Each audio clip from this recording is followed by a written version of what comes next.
I try to give them like legitimate stories, and you know, it's stuff that I think would actually be interesting. You know, like I make them actual characters, and I do my best to keep to the original characters. Like if I use existing characters from that series, which I mean, if it's a fan fiction, you sort of have to, but I do my best to keep true to the original character design. I'm recording this during the day, and people are doing stuff downstairs, so I hope that not too much of that noise bleeds in. If this winds up being ruined, then I'll re-record it. Or if there's stuff that I can't, because my hearing's really bad, so if there's stuff that I don't hear that you guys do and it kind of ruins it, then I'll make another Xenoverse one to sort of compensate. I'll probably wind up making more anyway, because I've been getting back into it. And I hope you guys aren't bored of me using the same character again. But the rest of them are not, the rest of them are not leveled enough for me to be satisfied with just like playing around with. Because I mean, even I don't have any max level characters, because it takes a ridiculous amount of grinding to get to max level, especially with the new DLC, or not new anymore, but especially with the DLC with Elder Kai, and getting unlocked potential, which I did, but it took a long time to get there. And it would be one thing, but it's not even difficult, it's just time consuming and tedious, because, well, the best way to grind is the two best missions to grind on are the Great 8 Festivals, but the best one is the DLC Great 8 Festival with Ozaru Baby, because you know, you beat Baby, you beat Vegeta, and you beat Bardock, and after you beat Bardock, oh wait, no, you beat Baby, you beat Vegeta, and you beat Nappa, and then Bardock shows up as a bonus one, but there's also a randomly generated Xenoverse character to challenge you if you do well enough. And I don't think it has to do with your performance, I think it's just random.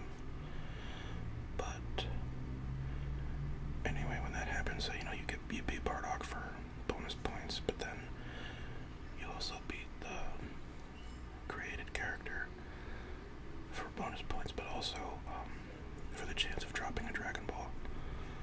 So that's really just the best overall place to grind, but you know, it's just tedious because fighting the Ozaru is not like fighting everything else, like regular enemies.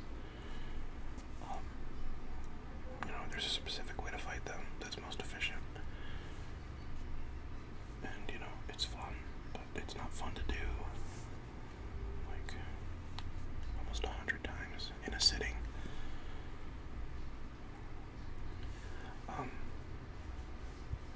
But yeah, I have a thing where I like to get them, like, before they're like ready to go, like I like to get them as high a level as possible, just for completionist purposes. Like Ariel's at level 82, and that's probably where, or 80 something, I think it's 82, I can't remember, but anyway, Ariel's at like 80 something, and that's probably where I'll draw the line for everybody else, because you know, they're strong enough by then, and you know, it's close to the pre-DLC level cap, and you know, I already got the unlock potential technique, so that quest line is closed anyway, so there's no point in getting to max level and like going through all that hell and all that grinding and all that tedium to get all of my characters up to that level. But yeah, so I'm playing with him because it was either just spamming spirit bombs with Ariel or grinding on Ozaru with anybody else. And I figured you'd rather see like real fights rather than just infinite Ozaru fights.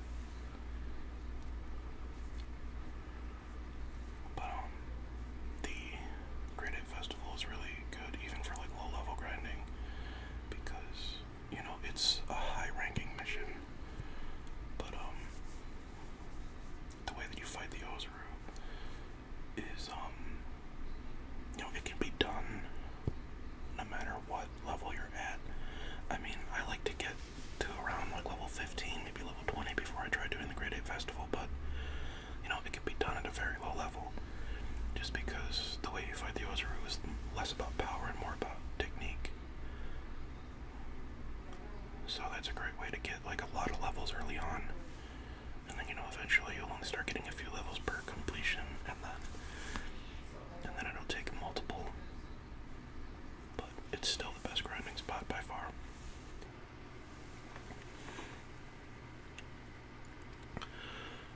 Today and yesterday, I was just spending the day recording different game footage.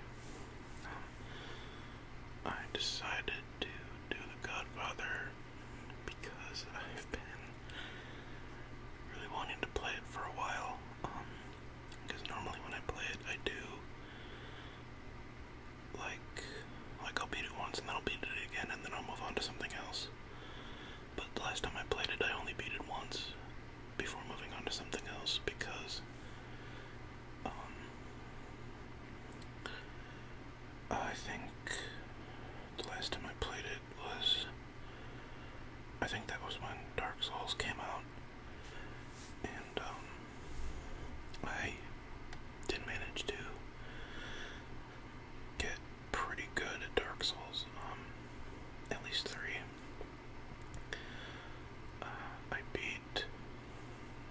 I beat it twice, and then I got like halfway through New Game Plus, and I got bored because it was pretty much the same game.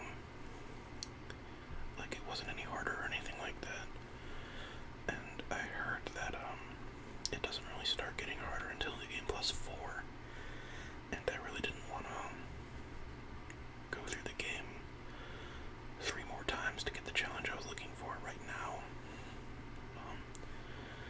So I sort of put that down. I beat it with a quality build and a strength build, and I started a faith build, and I wanted to do a pyromance, a pyro build, or a sorcerer build, but I didn't want to start a new game like 2 more times. And I know you can reset your points, but like I create the characters. I create the characters with backstories in my mind, and so it feels wrong to just completely rewrite it just because I don't feel like starting a new game again. I know I'm weird.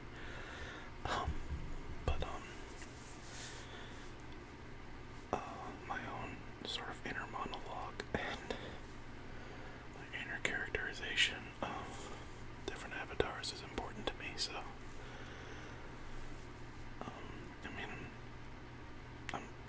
they're definitely gonna come out with DLC for it, so I'll get back into it then. And at that point, who knows, maybe I'll start those other playthroughs.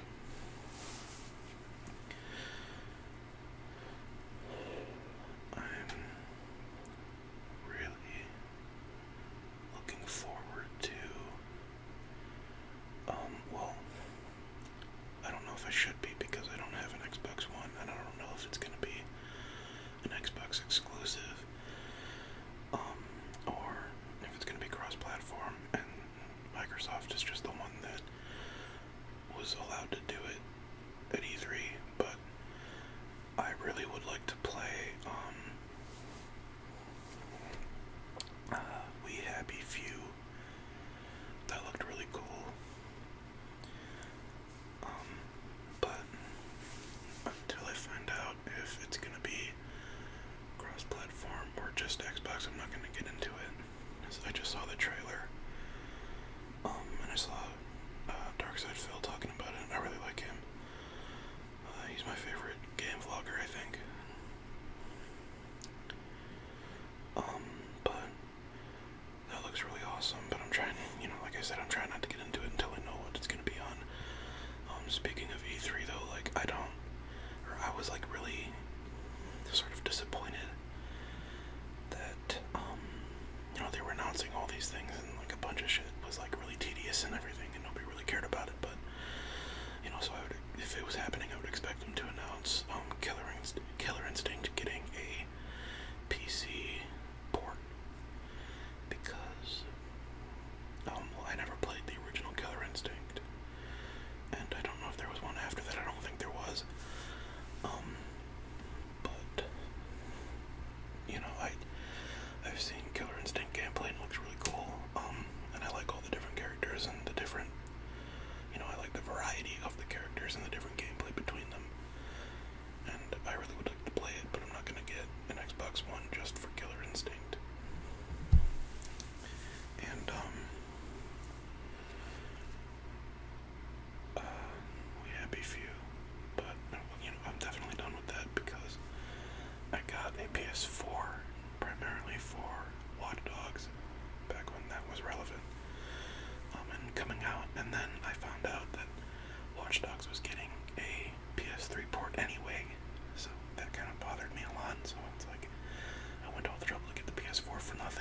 got Watch Dogs and it fucking sucked ass. So, I'm not buying consoles just for, one or two games anymore. I mean, like, I got the 3DS just for, Pokemon X and Y and Omega Ruby and Alpha Sapphire. I think I only got, Y and Omega Ruby, though, because I stopped getting, well, I didn't get, well, first I held off on getting, X or Y because I was assuming they were gonna make, like, Pokemon Z or something like that for Zygarde, but that never happened, and, you know, I wasn't expecting them to make an Emerald revamp. I figured that if they were gonna do that, they would have just opened with it, especially because all the bonus content that was in Emerald, you know, that they put into Omega and Alpha, so, it would be kind of stupid to make, Elite Emerald or whatever, Gamma Emerald. It needs to be Greek letters, but, because it couldn't be Beta Emerald. No, that would be a lame name. Gamma Emerald, yeah. But,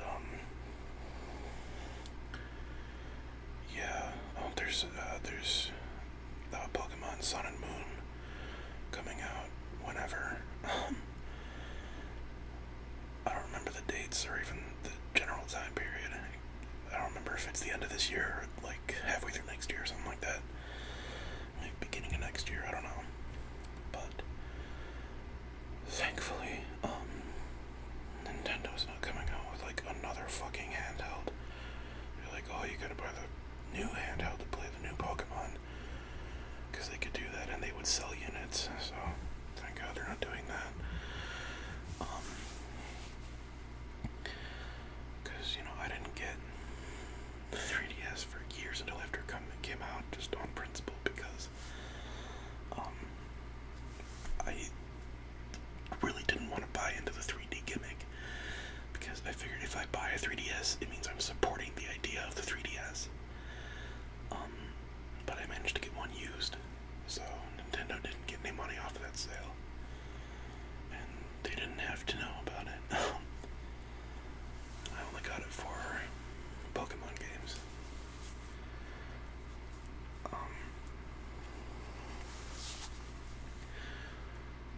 I think I'm gonna get Sun when it comes out, because, you know, I like the idea of Moon better, but the legendary one in Moon looks just fucking gay as fuck.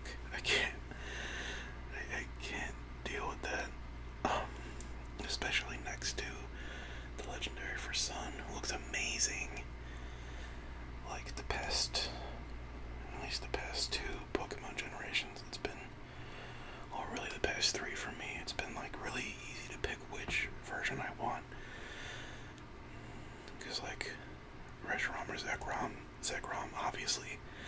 I know a lot of people disagree with that, but for me, Zekrom, obviously. And then next was Xerneas and fucking the one that I actually like, whose name I can't remember, but why, obviously, because, I mean, you know, Xerneas is debatably a lot better battle-wise, like as an actual, you know, strategy, if you want to call it a strategy, just fucking spamming his, it's like Moonball or something, it's some fairy move, and he uses his held item, it's like a root or something like that, uses that to be able to do it in one turn, or to not have to recover afterwards, it's something like that. I haven't done Pokemon in probably like 6-7 months, so I forget all the special, you know, the specific details of stuff, the in-depth stuff. But, anyway, yeah, the Y legendary, whose name is still, avoiding, his name is still escaping me. But anyways, her name was fucking No. It's a queer-ass looking deer thing. When I reference like gay or queer or whatever, I'm not talking about like bashing homosexuals. I'm talking about like as an expletive. That shit doesn't matter to me at all.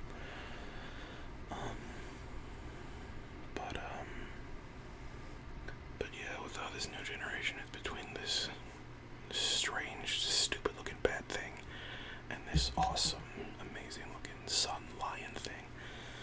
Obvious choice to me, but that's the end of the footage I have, so I'm gonna call it a day with this video, and let me know if you have any requests with like, if you want to try like different whispering techniques, or if there's any games you want to request. I might not have the games,